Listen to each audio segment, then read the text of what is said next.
ശ്രീ കുഞ്ഞഹമ്മദാണ് കോഴിക്കോട് നിന്ന്. ശ്രീ കുഞ്ഞഹമ്മദ്, ഈ ജോസഫിനെ വിളിക്കുന്നത് കൊല്ലാനാണോ വളർത്താനാണോ? നമസ്കാരം സാറേ. നമസ്കാരം. സി കെ ആലുവിനെ വിളിച്ച് ഉറങ്ങിക്കിടക്കുന്നവനെ വിളിച്ച് ചോറില്ലാന്ന് പറഞ്ഞ് അവർക്കിപ്പോ സീറ്റില്ലോ അല്ലേ?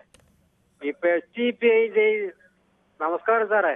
നമസ്കാരമുണ്ട്, പറഞ്ഞോളൂ. അങ്ങ് SDPI ജമാഅത്ത് ഇസ്ലാമിന്റെയും പയ്യനെ വണ്ടി BD സതീശൻ 4 ഭാഗത്തും വണ്ടിക്കളിയ കേരളത്തിൽ എങ്ങനെങ്കിലും ഭരണത്തിൽ കയറി മുഖ്യമന്ത്രിയാണെന്നുള്ള വിചാരം അതൊന്നും കേരളത്തിൽ നടക്കാൻ പോവില്ല. കേരള കോൺഗ്രസ് അതൊരു മതേതര പാർട്ടിയാണ്. അത് ഏത് മുന്നണിയിൽ നിൽക്കണമെന്ന് ഓള് തീരുമാനിച്ചോട്ടെ. അതിന്റെ കാര്യം ഇപ്പത്തെ പറയുള്ളൂ. ഇപ്പൊ താരാപാര വണ്ട് BD സതീശൻ SDPIനെ വിളിക്കാൻ പോകുന്നു, ജമാഅത്തെ ഇസ്ലാമിനെ വിളിക്കുന്നു, സി കെ ആലുവിനെ വിളിച്ച് ചോറില്ലാന്ന് പറയുന്നു. ഇപ്പൊ പട്ടും പളയും കൊടുത്ത് ഇപ്പൊ PV അൻവറിനെ ബേപ്പൂരേക്ക് വണ്ടിച്ചതാ. ആടെ ഇപ്പൊ പ്രചരണം നടത്തിക്കൊണ്ടിരിക്കുക. എല്ലാം കൂടി തലക്കാണിയും പായിയെടുത്ത് ഇപ്പൊ തിരുവനന്തപുരത്തേക്ക് വണ്ടി ജമാഅത്തെ ഇസ്ലാമിയും PDPയും SDPI എല്ലാം കൂടിയിട്ട് ഇതാ കേരള രാഷ്ട്രീയം കണ്ടോണ്ടിരിക്കുന്നത്. ഇത് ചിരിക്കാനല്ലാണ്ട് ഇത് പറയാനാ? ഇതൊക്കെ ചിരിക്കാനാണെങ്കിൽ എല്ലാവർക്കും ചിരിക്കാൻ വകയല്ലേ? ജോസ് കെ മാണി ഇപ്പുറത്ത് നിന്ന് ജോസ് കെ മാണി അപ്പുറത്ത് കഴിഞ്ഞ തവണ പോയതൊക്കെ അല്ലേ? അങ്ങനെയൊക്കെ പറഞ്ഞാൽ എല്ലാ മുന്നണികളും ഇതൊക്കെ UDF മാത്രമല്ല LDF ഇതൊക്കെ ചെയ്തിട്ടുണ്ട്. ചവിട്ടി പുറത്താക്കിയതാ UDF. ചവിട്ടി പുറത്താക്കിയതാണോ ചാടിപ്പോയതാണോ എന്നൊക്കെ അത് അവരുടെ വാദം. ചാടിപ്പോയതാണെന്ന് ഇവരുടെ വാദം. അതൊക്കെ കാലാകാലങ്ങളിലൊക്കെ ഈ മുന്നണികളുടെ ചരിത്രം പരിശോധിച്ചു കഴിഞ്ഞാൽ കേരള കോൺഗ്രസുകൾ ഇടതു മുന്നണിക്കൊപ്പവും UDFിനൊപ്പവും ഒക്കെ മാറിയും തിരിഞ്ഞുമൊക്കെ പല കാലങ്ങളിൽ നിന്നിട്ടുണ്ട്. അവരെ അധികാരത്തിന് വേണ്ടി UDF ചെയ്തതുപോലെ തന്നെ LDFും രണ്ടു മുന്നണികളും. ശ്രീ കുഞ്ഞാമത്, ഈ നമ്മൾ മറ്റു മുന്നണിയെ കുറ്റം പറയുമ്പോൾ അവർ ചെയ്ത പോലെ തന്നെ LDFും ഈ മട്ടിലൊക്കെ നീക്കങ്ങളൊക്കെ നടത്തിയിട്ടുണ്ട്. അവർ ചെയ്യുമ്പോൾ കൊള്ളാം, മറ്റവർ ചെയ്യുമ്പോൾ കൊള്ളില്ല എന്ന് പറയുന്നതിൽ കാര്യമൊന്നുമില്ല. താങ്കളുടെ അക്കൗണ്ടിൽ 10,000 രൂപയാണ് അയച്ചു UDF അധികാരത്തിൽ കയറാറുണ്ടെങ്കിൽ തമ്പർ തന്നാ എന്റെ അക്കൗണ്ടിൽ 10,000 രൂപ ഒന്നും അയച്ചിട്ടുണ്ട്. ഈ UDF അത്ര ഉറപ്പ് പറയുന്നത്. ശരി, ഓക്കെ.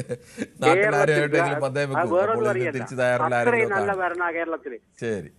1,40,00,000 അവയവ ശാസ്ത്രക്രിയ ഉദ്ഘാടനം ചെയ്യുക അടുത്ത മാസം കോഴിക്കോട് എന്റെ വീടിന്റെ അടുത്ത്. ശരി, ഓക്കെ. ശ്രീ മുഹമ്മദാണ് മഞ്ചേരിയിൽ നിന്നും. ശ്രീ മുഹമ്മദ്, താങ്കൾക്ക് എന്ത് തോന്നുന്നു? ഈ ഇപ്പോൾ ജോസഫിനെ വിളിക്കുന്നത് എന്തിനാവും? നമസ്കാരമുണ്ട് കിരൺ സാറേ. നമസ്കാരമുണ്ട്, പറഞ്ഞോളൂ. പറയാൻ പോവാണ്.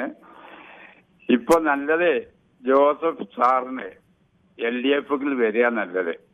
എന്നാൽ എന്താ അറിയോ, LDFിനൊരു ബലമാവും ചെയ്യും. മറ്റേ കുട്ടികളപ്പം അവിടെ നിൽക്കും ചെയ്യാ. വയസ്സായിപ്പോ ഒന്നിനും പറ്റൂല. അവിടെ എടുക്കാ ചെറുക്കയക്കണേ അദ്ദേഹം. അപ്പൊ അതുകൊണ്ട് ഇങ്ങോട്ട് വന്നിട്ടുണ്ടെങ്കിൽ LDFിൽ അല്ല സുഖമായിട്ട് നിൽക്കും ചെയ്യാ. മന്ത്രിസ്ഥാനം കിട്ടും ചെയ്യും. ആ കുട്ടികളപ്പം നിൽക്കും ചെയ്യാ.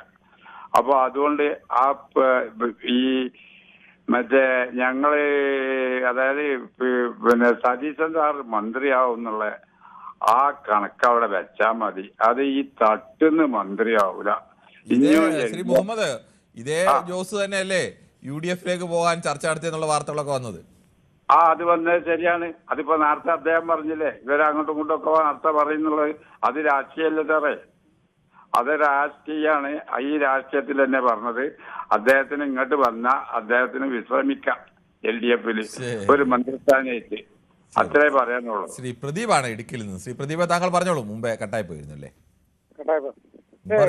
ജോസഫുകാരും അങ്ങോട്ട് പോകുന്നു. അങ്ങോട്ട് പോയ പോക്കാ ജോസഫിന്റെ കാര്യം. കാരണം മാണി ഗ്രൂപ്പ് ഈ തുക ഇവിടെ ഈ ഭാഗത്ത് വിജയിക്കില്ല.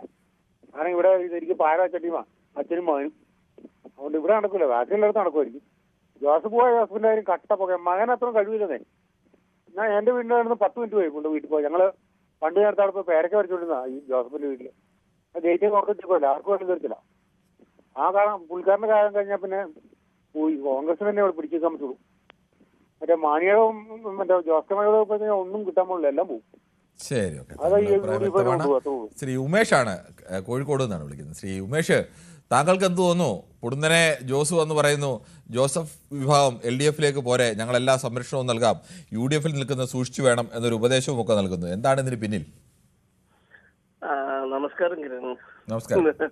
പിന്നെ അതൊക്കെ ജോസഫ് സാറിന് രാഷ്ട്രീയം പഠിപ്പിക്കാൻ മാത്രം പ്രാപ്തമായ ഒരാളല്ല ജോസ് കെ മാണി എന്ന് പറയുന്ന ഒരു വ്യക്തി. അതുപോലെ തന്നെ ഈ മാണി ഗ്രൂപ്പിലെ ഇന്ന് ജോസ് കെ മാണിക്കല്ല മേധാവിത്വം, അത് മേധാവിത്വം മറ്റു പലർക്കുമാണ്.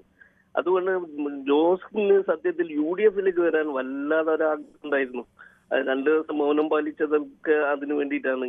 അത് നടപ്പിലാവില്ല എന്ന് തോന്നി വിഘടിച്ചു പോകുന്നു തോന്നുന്നത് കൊണ്ട് മാത്രമാണ് അത് ഇന്ന് LDF-ൽ തന്നെ നിൽക്കുന്നത്. ജോസഫ് സാറിന് അറിയാം ഇന്നത്തെ രാഷ്ട്രീയ പശ്ചാത്തലം വെച്ച് LDF-ൽ പോകണോ UDF പോകണോ എന്നല്ല ജോസഫ് സാറിന് അറിയാം.